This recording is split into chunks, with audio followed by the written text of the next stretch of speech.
আমি দু চারটে কথা আপনাদের সামনে রাখছি। বন্ধুগণ, আপনারা জানেন যে পাঁচলা বিধানসভায় জুজুর সাহা যে গ্রাম পঞ্চায়েত, সেই গ্রাম পঞ্চায়েতের দিঘির পার, সেই দিঘির পারে প্রায় 300 একরের মতো জমি, সেই জমি দিনের পর দিন দখল হয়ে যাচ্ছে, বিক্রি হয়ে যাচ্ছে। আমাদের যারা কর্মী তারা বহুদিন থেকে প্রতিবাদ করে আসছে, কিন্তু আমরা দেখতে পাচ্ছি পুলিশ প্রশাসনের কোনো ভ্রুক্ষেপ নেই। রাজ্য সরকার উল্টে সেখানকার উপপ্রধান খলিল আহমেদ, যে ব্লকের সভাপতির দায়িত্ব সামলাচ্ছে তৃণমূল কংগ্রেসের হারমাত, এরা ভোট লুট করে, জনতার ভোটে এরা জেতে না। প্রত্যেকবার পঞ্চায়েতের সময় ভোট লুট করে এরা প্রধান এবং উপপ্রধান হয়, এবং যত ক্রাইম আছে এলাকায় সমস্ত ক্রাইম এরা করে বেড়ায়। তারা সাধারণ মানুষের উপর অত্যাচার করে। যখন জমি হাতছাড়া হতে হতে যে জলাভূমি বহু প্রাচীন কাল থেকে গৌর রাজার জমি বা গৌর রাজার দিঘি নামে যে পরিচিত, যে জলাভূমি যখন মাটি ফেলে ভরাট করার চক্রান্ত তৃণমূল কংগ্রেস করে, সেই সময় সাধারণ মানুষ সেখানে বিজেপি উপস্থিত ছিল না। সাধারণ মানুষ মমতা বন্দ্যোপাধ্যায়ের চোরেদের বিরুদ্ধে রুখে দাঁড়ায়, ডাম্পার ভাঙচুর করে এবং বলে যে এই জলাভূমি বন্ধ করা যাবে না, জলাভূমি কোনোভাবেই ভরাট করা যাবে। তারা কি অন্যায় করেছে? আজকে এখানে এসপি অফিসের সামনে আছি। এসপি সাহেব নিশ্চয়ই আইএসটা পরীক্ষা দিয়ে পাশ করেছেন, তৃণমূল নেতাদের মতো টুকলি করে পাশ করেননি। তিনি তো রামসার সাইট শব্দটা শুনেছেন। ইকোলজিতে রামসার সাইট কি, তার গুরুত্ব কি, রামসার কনভেনশন কি, নিশ্চয়ই তিনি জানেন। অন্যরা না জানলে পরেও এসপি অফিসের, এসপি সাহেবের মহিলা এসপি আছে, তো এসপি ম্যাডামের কানে যদি পৌঁছয় ভালো করে একবার পড়ে নেবেন রামসার কনভেনশন কাকে বলে। রামসার কনভেনশন অনুসারে কোন জলাভূমি আপনি ভরাট করতে পারেন না, ভারতবর্ষের পরিবেশ আইন অনুসারে আপনি করতে পারেন না। আজকে তৃণমূল কংগ্রেসের নেতারা সেই জলাভূমি ভরাট করছে, আর আপনি চুপ করে এখানে বসে দেখছেন। এই অপদার্থ যদি, এই অপদার্থতা যদি আপনার পরিচয় হয়, এরকম পুলিশ সুপার থাকার থেকে না থাকা ভালো। আপনি আপনার পথ ছেড়ে দিয়ে চলে যান। যখন সাধারণ মানুষ প্রতিবাদ করলো, আমাদের কর্মীরা প্রতিবাদ করলো, আমাদের বিধানসভার কনভেনার প্রশান্ত দা, তার নেতৃত্বে আমাদের কর্মীরা ওখানে গেছে। 50-60 জন ছিলেন, তারা থানায় গেছিল, পাঁচলা থানায়। আর এই পাঁচলা থানার আইসি সে আমাদের কর্মীদেরকে বলে, এতজন কেন এসে কমপ্লেন লিখতে হবে, 2-3 জন থাকলেই হবে। 2-3 জনকে রেখে বাকি সবাইকে বাড়ি চলে যেতে বলে। তারপরে প্রায় 100 থেকে 200 লোককে নিয়ে এসে সেখানে থানার কাছেই আমাদের লোকদেরকে অকথ্য মারপিট করা হয়। থানার মধ্যে, থানার প্রেমিসেসের মধ্যে মারপিট করা হয়। আমাদের দিদির হাত ভেঙে গেছে। এফআইআর এখনো পর্যন্ত নেয়নি। আইসি বলছে যে আপনি যদি এফআইআর করেন নন বেলেবল সেকশনে, তাহলে আমাদের লোকের বিরুদ্ধে নন বেলেবল সেকশন দিতে হবে। আরে আপনি কি বাদলের পিঠে ভাগ করতে দেবেন? যে তৃণমূলকে যদি 1 কেজি দেওয়া হয়, বিজেপিকে 1 কেজি? আর তৃণমূলের লোকেরা চোর, তাদের বিরুদ্ধে কেস হবে। বিজেপির লোকেরা চোর নয়, তাদের বিরুদ্ধে কেস হবে না। এটাই আইনের নিয়ম হওয়া উচিত। কিন্তু আপনি কি করছেন? দলদাসের মতো কাজ করছেন। আইসি সাহেব পরিষ্কার কথা বলছেন, আপনার এখনো সময় আছে, শুধরে যান। যখন নির্বাচন কমিশনের সময় আসবে তখন দিদির কথা শুনে চলা যাবে না। সার্ভিস বুকে কিন্তু লাল কালি দিয়ে লেখা পড়ে যাবে, এসপি সার্ভিস বুকে কিন্তু লাল কালি দিয়ে লেখা পড়ে যাবে যে আপনি তৃণমূল কংগ্রেসের দালাল, আপনি নিরপেক্ষ ভূমিকা পালন করছেন না, আপনার পুলিশের ভূমিকা পালন করছেন না। আর যখন এই কাজ আপনারা করবেন, যদি ভাবেন যে এইভাবে বেঁচে যাব, আমি পরিষ্কার বলে যাচ্ছি, চিরকাল সমান কারো সমান নাই যায়।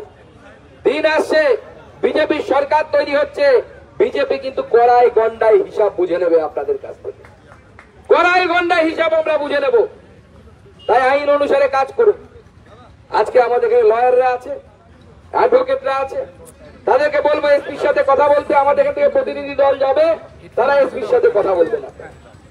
এসপির সাথে কথা বলে আপনারা এসপি কে বলবেন উপযুক্ত পদক্ষেপ নিতে।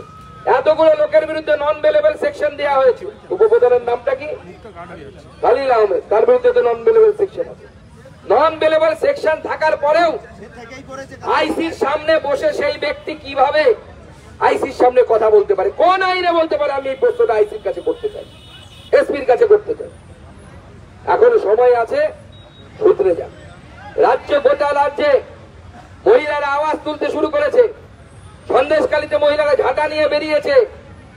কতদিন এই হারমাত বাহিনী, লুঙ্গি বাহিনী দিয়ে অত্যাচার করে বিজেপিকে ঠেকিয়ে রাখবেন? দেখুন, ইন্দিরা গান্ধীর মতো মহিলা ছিলেন, তার থেকে বড় নেত্রী মমতা বন্দ্যোপাধ্যায় নয়।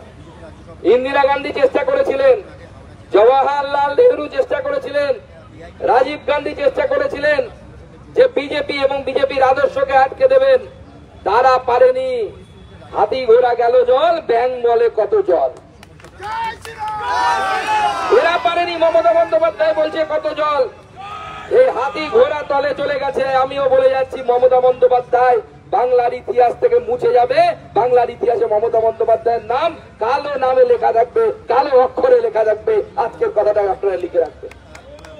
সন্দেশখালীতে মহিলাদের উপর কি অত্যাচার হচ্ছে। মহিলারা নিজেরা বেরিয়ে এসে বলছে রাত্রি 12টার সময় পিঠে তৈরি করতে তৃণমূল পার্টি অফিসে নিয়ে যাওয়া হতো। আরে লজ্জা লাগে না? যে সমস্ত পুলিশ কর্মীরা দাঁড়িয়ে আছে তাদেরকে আমি পরিষ্কার বলতে চাই, একবার ভেবে দেখুন, সেই সন্দেশখালীর মহিলাদের জায়গায় নিজের স্ত্রীকে রেখে দেখুন, নিজের বোনকে রেখে দেখুন। তাদেরকে যদি রাত্রিবেলা তৃণমূল কংগ্রেসের কোন নেতা 12টার সময় পিঠে তৈরি করতে নিয়ে যেতেন, আপনার মনের ভিতরটা কেমন করত? যদি লজ্জা না থাকে, এখনো 32% দিয়ে কম পাচ্ছে। ছেড়ে দিন, টাকা পয়সা আসবে যাবে, কিন্তু নিজের আত্মসম্মান যদি না থাকে, মানুষ পর্যন্ত বাঁচতে পারে না। আজকে এই কথাটা বারবার ভাববেন। সন্দেশখালী মহিলাদের সাথে যে ঘটনা ঘটেছিল, আমি তাই ভাবি যে আমার স্ত্রীর সাথে যদি সেই ঘটনা ঘটতো, আমি কি রিয়াক্ট করতাম? আমি যেভাবে রিয়াক্ট করার কথা, আমি সেইভাবেই রিয়াক্ট করেছি। পুলিশের গাড়ির উপরে উঠেছি, প্রয়োজনে 100 বার উঠবো, 100 বার উঠবো। আর আপনারা যে কাজ করেছেন, গর্হিত অপরাধ করেছেন। তাই আমি আমার কথা বাড়াবো না, আমাকে এখন আরামবাগ যেতে হবে। আপনারা যে অপরাধী শেখ শাহজাহান, তাকে গ্রেপ্তার করতে পারছেন না, সন্তু পানকে গ্রেপ্তার করে দেবেন। আমি সেই সন্তু পানের বাড়ি যাচ্ছি, এখান থেকে তার পরিবারকে আশ্বাস দিতে যাচ্ছি, ভয় পাবেন না। গোটা বাংলা সন্তু পানের পাশে আছে, গোটা বাংলা রিপাবলিক বাংলার পাশে আছে। যখনই কোনো মিডিয়া এইভাবে বিপদের সামনে পড়বে, শাসকের রক্তচক্ষুরা সামনে পড়বে, ভারতীয় জনতা পার্টি তাদের মত প্রকাশের স্বাধীনতা, সেই স্বাধীনতার সঙ্গে আছে। ছোটবেলায় ইতিহাসে পড়েছিলাম যে রোমে নাকি নিরো বলে একজন সম্রাট ছিল। লোকে বলতো পাগলা নিরো। রোম একসময় আগুন লেগে গেছিল, আর নিরো নাকি বেহালা বাজাচ্ছিল। কেউ কেউ বলে বেহালা, কেউ বলে বিনা। আজকে সন্দেশখালীর মহিলারা আন্দোলন করছে। একজন বুড়ি বয়স্ক মহিলা, তিনি বলছেন বৌমাকে মধ্যপ্রদেশে পাঠিয়ে দিয়েছি। বলে কেন? বলে আমার বৌমা দেখতে সুন্দরী, সুন্দরী মহিলা দেখলে পরে তুলে নিয়ে যায়। যখন মহিলার এই অবস্থায় 500 টাকা 1000 টাকা লক্ষ্মীর ভান্ডারের বিনিময়ে মহিলাদের ইজ্জত বিক্রি করতে হচ্ছে শিবু হাজারের কাছে, শেখ শাহজাহানের কাছে। শেখ শাহজাহান তো নিজেকে বাদশাহ শাহজাহান মনে করছে, আর তার সামনে আমাদের বাড়ির মহিলাদেরকে গিয়ে নাচতে হচ্ছে, গাইতে হচ্ছে। সেই সময় আজকে মুখ্যমন্ত্রী নাকি টলিপাড়ায় গেছে দিদি নাম্বার 1 এর শুটিং করতে। নিরো যেরকম আগুন জ্বলছিল তখন তিনি বেহালা বা বিনা বাজাচ্ছিলেন, আজকে সন্দেশখালী জ্বলছে, পাঁচলা জ্বলছে, আর আমাদের মুখ্যমন্ত্রী ক্যামেরার সামনে শুটিং করতে গেছেন, তিনি সেখানে দিদি নাম্বার 1 এর শুটিং করছেন।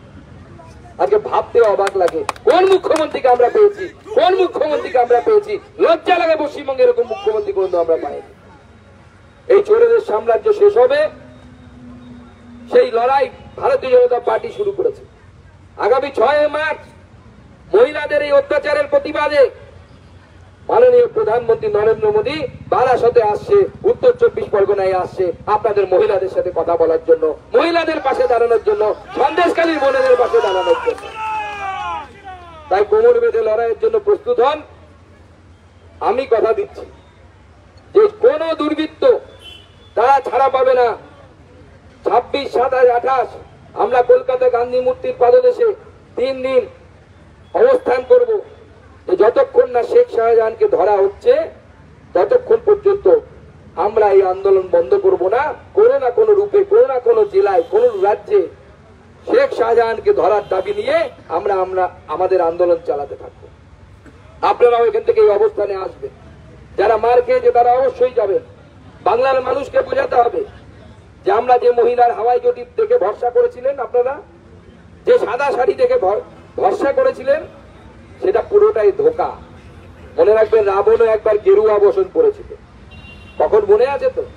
মা সীতাকে হরণ করার সময় সন্ন্যাসী সেজে গেরুয়া বসন ধারণ করেছিল। আজকে সেই রকম রাজনীতিতে বেশ কিছু রাবণ আছে যারা গেরুয়া বসন পরে সাধু সেজে থাকার চেষ্টা করে, কিন্তু তারা আসলে রাবণের বংশধর, তারা রাবণের লোক, রাবণের কর্মকাণ্ডায় তারা বিশ্বাস করে, কর্মপন্থায় তারা বিশ্বাস করে এবং রাবণের শাসন চালাতে চায়। আর আমাদের ভগবান রামচন্দ্রের ভব্য মন্দির অযোধ্যাতে স্থাপিত হয়েছে। সেই রামচন্দ্রকে শপথ রেখে প্রতিজ্ঞা করে বলে যাচ্ছি, এই হাওড়ার পাঁচলাতেও পরিবর্তন হবে, পশ্চিমবঙ্গে আমরা রাম রাজত্ব প্রতিষ্ঠা করব। এখানেও ভগবান রামচন্দ্রের প্রতিষ্ঠা হবে, এখানেও রাম রাজত্ব প্রতিষ্ঠা হবে। তাই আপনাদের আন্দোলন আপনারা চালাতে থাকুন, ভয় পাবেন না। পুলিশকে কিভাবে সোজা করতে হয় আমাদের জানা আছে। আর কয়েকদিন অপেক্ষা করুন, কেন্দ্রীয় নির্বাচন কমিশন আসবে। পঞ্চায়েত ভোটে যেভাবে ভোট হয়েছে ভুলে যান। 1 লক্ষ পল্টন আধা সামরিক বাহিনী চেয়েছে নির্বাচন কমিশন। কাশ্মীরের থেকেও বেশি। কাশ্মীরে 300 ইউনিট না কত, 600 ইউনিট। আর আমাদের এখানে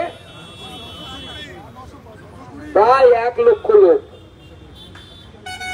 6 থেকে 7 দফায় আমরা দাবি জানিয়েছি যে যেন ভোট হয় কম করে 6 থেকে 7 দফা। গতবার তো 7 দফা হয়েছে।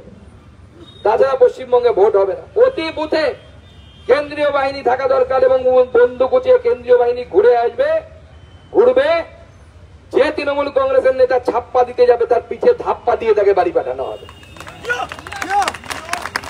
কেউ ভোট লুট করতে পারবে না। আর পুলিশ বুথ থেকে 200 মিটার দূরে, তার ভেতরে পুলিশ ঢুকতে পারবে না। সব পুলিশ খারাপ না, আমরা জানি। কিছু দলের পুলিশরা বেশিরভাগই ভালো। আইএস গুলো মদের পথ, মাইনে পায় মোদির, দাবেদারি করে হচ্ছে দিদি। এরা তো ডিএ কম পাচ্ছে বেচারা গুলো। এই নিচু দলের পুলিশ অফিসার গুলো 32% ডিএ কম পাচ্ছে। আর ওই যে ঘরের ভিতরে শীত কামড়াইয়ে বসে আছে এসিতে, সে মোদির হারে ডিএ পায়, 32% বেশি ডিএ পাচ্ছে। ইলিশ ভাত খাচ্ছে, মাংস খাচ্ছে। আর ওই বেচারা গুলো ট্রাকের কাছে হাত পাচ্ছে, ভগবানকে নাম তো দিতে যেতে পারে। এই তো পশ্চিমবঙ্গ পুলিশের অবস্থা আজকে। তাই শুধু পাঁচলা নয়, সব জায়গায় পরিবর্তন হবে। আপনারা কোমর বেঁধে লড়াই করুন। আমাদের নেতৃত্ব আছে, আমাদের বিভিন্ন নেতৃত্ব উপস্থিত হয়েছেন। আমাদের মহিলা মোর্চার জিএস রাও আছে, আমি দেখলাম। আমাদের শশী অগ্নিহোত্রী আছেন এবং অন্যান্যরাও আছেন। আমাদের প্রিয়াঙ্কা দেবরিয়াল রাজ্যের সম্পাদিকা, তিনিও এখন এখানে এসে উপস্থিত হলেন। আমি প্রিয়াঙ্কা দিকে নির্দেশ দিয়েছি যে আপনি মামলা ঢুকুন গ্রিন বেঞ্চে। কিভাবে এত বড় একটি শতাব্দী প্রাচীন জলাভূমি বন্ধ করে দিতে পারে, মাটি দিয়ে বুঝিয়ে দিতে পারে না। যদি ভাবে যেটা জমিদারি, আমরা জমিদারি হতে দেব না। ব্যানার্জি পরিবারের জমিদারিতে পশ্চিমবঙ্গ থাকবে না। ভারতবর্ষের সংবিধান অনুসারে চলবে, নরেন্দ্র মোদীর নিয়ম অনুসারে চলবে। না খাউঙ্গা না খানে দুঙ্গা, এই নীতিতে চলবে। এই নীতিতে আমরা বিশ্বাস করি। তাই বন্ধুগণ, আপনারা আপনাদের লড়াই চালিয়ে যান, সব সময় আমাকে পাশে থাকবেন। 2 দিন একটু অসুস্থ হয়ে পড়েছিলাম, আবার ফিল্ডে নেমে গেছি ফুল গিয়ারে। যেখানে প্রয়োজন হবে ডাকবেন, আমি আপনাদের সাথে আছি। ও চলে বলে আমার সাথে, ভারত মাতা কি, ভারত মাতা কি, ভারত মাতা কি, জয় শ্রীরাম, জয় শ্রীরাম, জয় শ্রীরাম। সবাইকে নমস্কার। আপনাদের এই ডেপুটেশন আপনারা সম্পন্ন করুন। খুব তাড়াতাড়ি আবার দেখা হবে। ধন্যবাদ।